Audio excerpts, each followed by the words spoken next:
It was 17 years ago. I was 10 years old when my parents took me and my best friend Erik on a hike up into the mountains. Me and my parents had walked the route before, but I was still excited since Erik could come along. The route was about 7 miles long, which is a bit far for two 10-year-old boys to walk. But at the end of the route, there was this cabin that sold cakes and waffles, which was enough motivation for me and Erik to get through the entire hike without complaint. The hike started off with this long path that was relatively straightforward. The sun was out and it was warm enough for me to go without a jacket. Erik did the same. About halfway through the hike, my parents decided to settle down and take a break. Me and Erik were too pumped up with excitement to take a break, so we asked if we could go and play in the forest.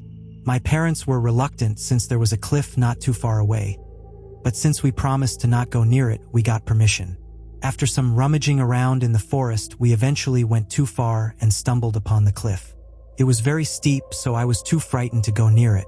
I told Erik that we should be getting back to Mom and Dad, but he wasn't as frightened as me. He tried to convince me that it wasn't as dangerous as my parents had told me. "Come on, they won't know if we don't tell them," he said. "It's still dangerous," I said. "Only if we slip. Come on, I have something to show you," he said, as he went over to pick up a rock and proceeded to throw it over the cliff. "Look, isn't that fun? Let's see who can throw it the farthest," he said. I was still reluctant, but seeing that he managed to stand pretty firmly on the ground while throwing multiple rocks, I eventually got more confident. I then got an idea. I, without telling him, snuck up to the biggest rock I could find that also could fit in my hand and picked it up. I had planned to surprise him with the longest shot I could muster. I got myself into position, hurled back my hand, and then flung the stone with all my strength. It was instantly followed up by a thud and a blood-curdling scream of agony. I had hit Erik directly in his head. My entire body froze in panic. I could not believe what I had just done. Erik laid on the ground without saying a word, only moaning in pain. With a heart sunk in the pit of guilt, I declared how sorry I was with the utmost sincerity, but it fell on deaf ears. To my horror, I realized the true state of the situation when I went over to him and saw his blood-red eye and sunken skull. His breath was frantic, filled with panic, pain, and confusion. I just stood over him, not knowing what to do. Frankly, there was nothing I could do. His breathing slowly stopped, and then he was dead silent. I fell back, too terrified to look at the scene. I turned my head and jumped in fright when I saw the glaring eyes of apprehensiveness coming from my father, who had just come to find us in this state. "I didn't mean to," I cried, curdling up into a ball. From then on, I disassociated from the situation, overwhelmed from all my emotions. I only snapped back to reality when I saw my father, holding Erik in his arms, threw his body over the cliff. He looked back at me with a gaze that froze me to stone, slowly walking up to me, crouching down and grabbing my arms with a force he has never dared to use on me before. "You can never tell anyone about this. Do you hear me?" He shook me, trying to sober me up from the situation. He fell, that is what happened. He fell. The police recovered Erik's body and concluded that he died from a head injury caused by the fall.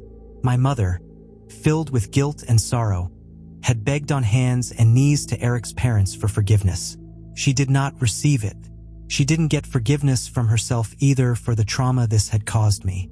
Both my parents became distant, my mother because of her guilt, and my father out of spite for what I had done. I remained mentally gone for 7 months until my brain eventually figured out a way to bury the trauma. In the present, both my parents are dead. My father died of a heart attack 4 years ago, and my mother drank herself to death before that. Up until now, I have gotten used to living with what I have done. I sort of accepted that I couldn't do anything but move on and forget. It remained a distant memory that came up less and less as time moved on, until about a month ago when I heard a knock on my door. I lived alone in a remote house near the sea. Receiving unexpected visitors was not something I was used to. I opened the door and was greeted by a police officer. "Good afternoon. Might you be Thomas Carter?" the officer asked. Yes," I answered. "I am Officer Miller. I have come to ask some questions about an incident you witnessed when you were younger," he stated. "What incident?" I asked. I am referring to an incident where you witnessed the death of Erik J. Adams, the police officer clarified. A jolt of anxiety hit me like a lightning strike. Why? I said meekly. The police department has recently gotten into a scandal surrounding poor management of cases. Claims of insufficient investigating and unprofessional behavior has led us to reopen investigations that were concluded despite certain discrepancies in the evidence, the police officer stated. Discrepancies? I asked. I had no idea what the so-called discrepancies could be. Yes, I was going to ask you to clarify some of them. Might I come in? He asked. I let the officer into my house and asked him if he would like some coffee, at which he refused. He went over to my dining room table and told me to sit down. I followed his command and he sat down on the other side of the table. I read your testimony from 17 years ago. It was brief, he stated. Yes. At the time I hadn't yet fully recovered from the situation, mentally, I said. Yes, the report said that you weren't in a stable enough mind to give a proper answer to any of the questions. The only clear thing you stated was that he fell, he said. Yes, he did. He fell. The officer looked me directly into my eyes, waiting for a moment before stating. When asked how he fell, you didn't answer. You just repeated the same phrase, he fell. Well, as I said, I wasn't entirely there, in the head, I said. But now you are here in the head? He asked without breaking eye contact. I nodded. How did he fall, Thomas? I was not prepared to answer the question. To lie on the spot has never been a strong suit of mine. Well, he slipped, I said regretfully. He slipped? On what exactly? He asked. On the ground, I answered. Why did he slip on the ground? He asked.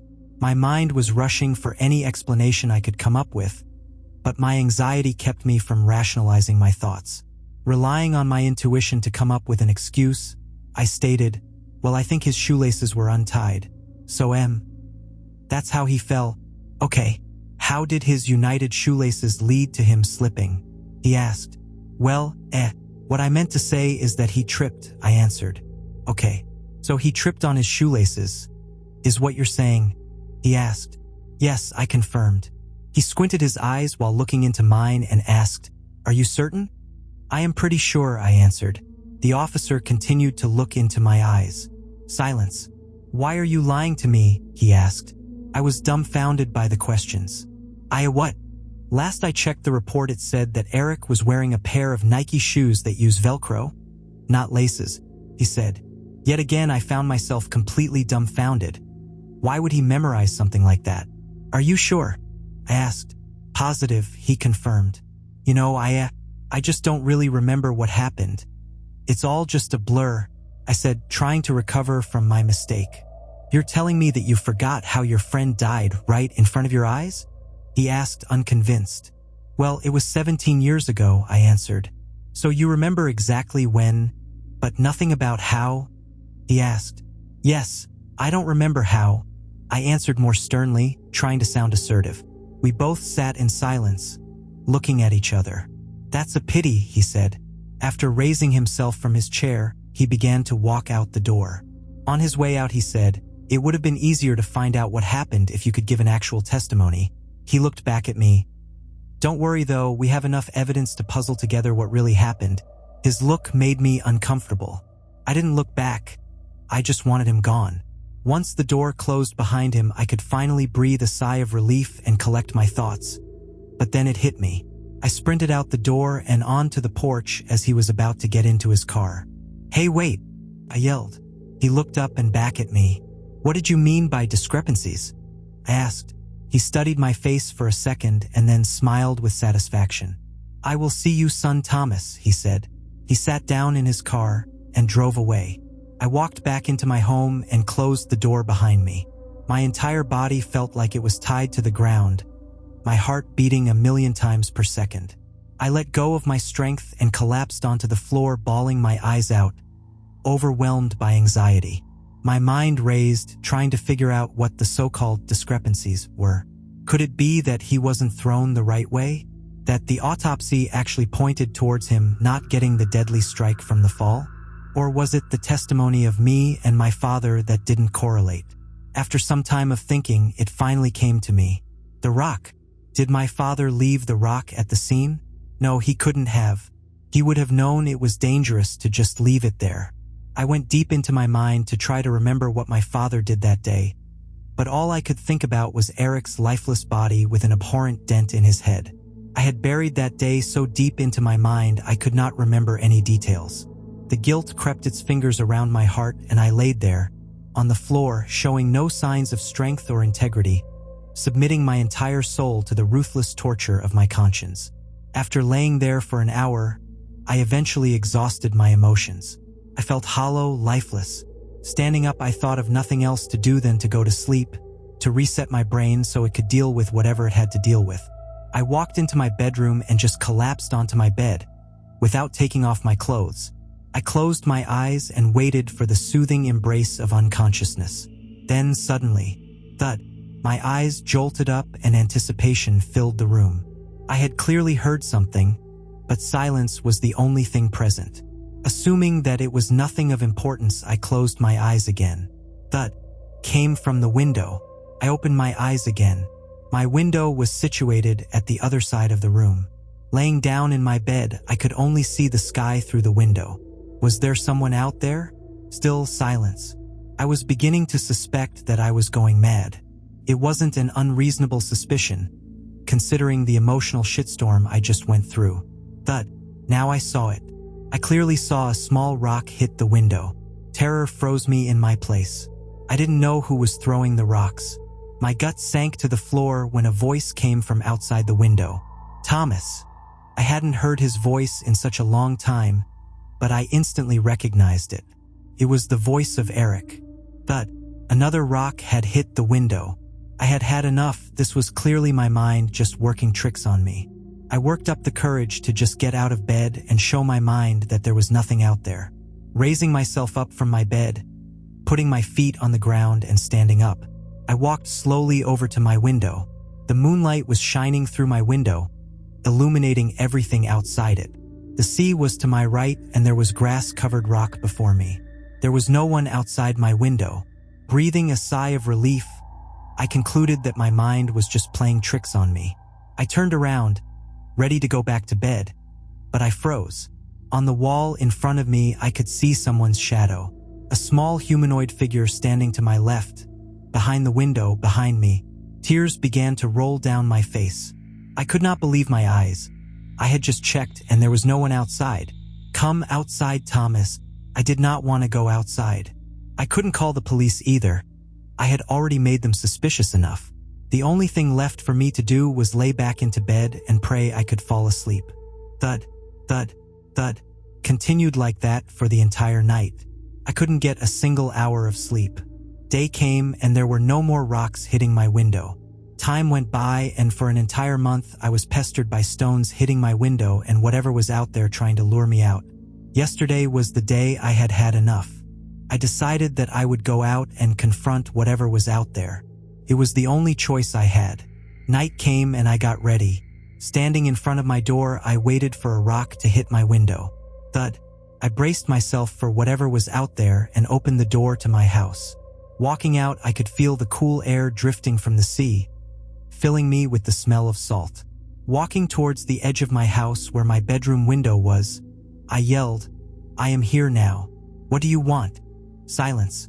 I tried again. "I am here outside. What do you want from me?" There was still nothing, only the soft wind and the waves on the sea. Standing right outside my window, I felt tired. I was tired of whatever was haunting me. Why can't I just move on? Why must I be condemned for a mistake I did 17 years ago? Was I not just a child? Am I liable for the mistakes I did at such an age? Suddenly, I could hear the same blood-curdling scream I had heard 17 years ago from behind me. My body collapsed from the sudden fright and all the buried emotions from the past were released into my soul. Laying on the ground, I turned around and saw him. He was standing in front of me. His head was still dented and his eye was still bloody. "It was so painful," Erik said, speechless, tears rolling down my eyes. "Why did you kill me, Thomas?" Erik asked. "I don't know.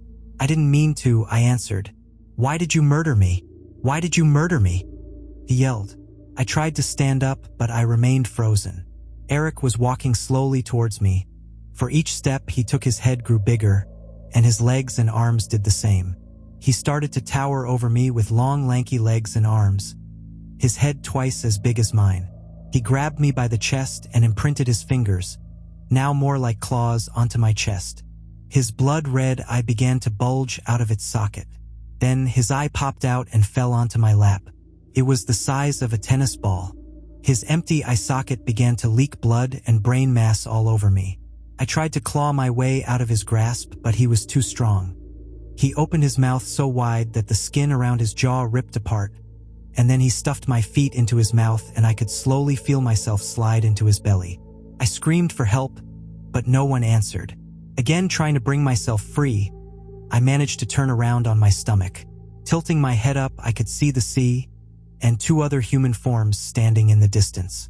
I then realized it was my parents. "Mom! Dad! Help me!" I yelled.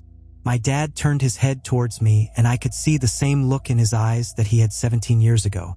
He turned his head back, and they walked off into the ocean. Feeling completely hopeless, I let Erik consume me. Sliding deeper into his stomach, the last thing I saw was a glint of moonlight before I completely succumbed to the darkness. Day came and I woke up on the ground, outside my house. I was completely drenched in mucus and blood. Erik was gone. I walked back into my home and took a shower. In the shower, I finally got the peace and clarity I needed to think through everything and realized what I had to do. That is where I am now. Writing this out has felt like £1,000,000 lifted off my shoulders. After publishing this, I will go to the police station and tell them exactly what happened. I don't know if I could be charged with manslaughter for something I did when I was 10, but whatever the consequences are, I will accept them. The guilt I bore festered into my soul. It was time to cleanse it.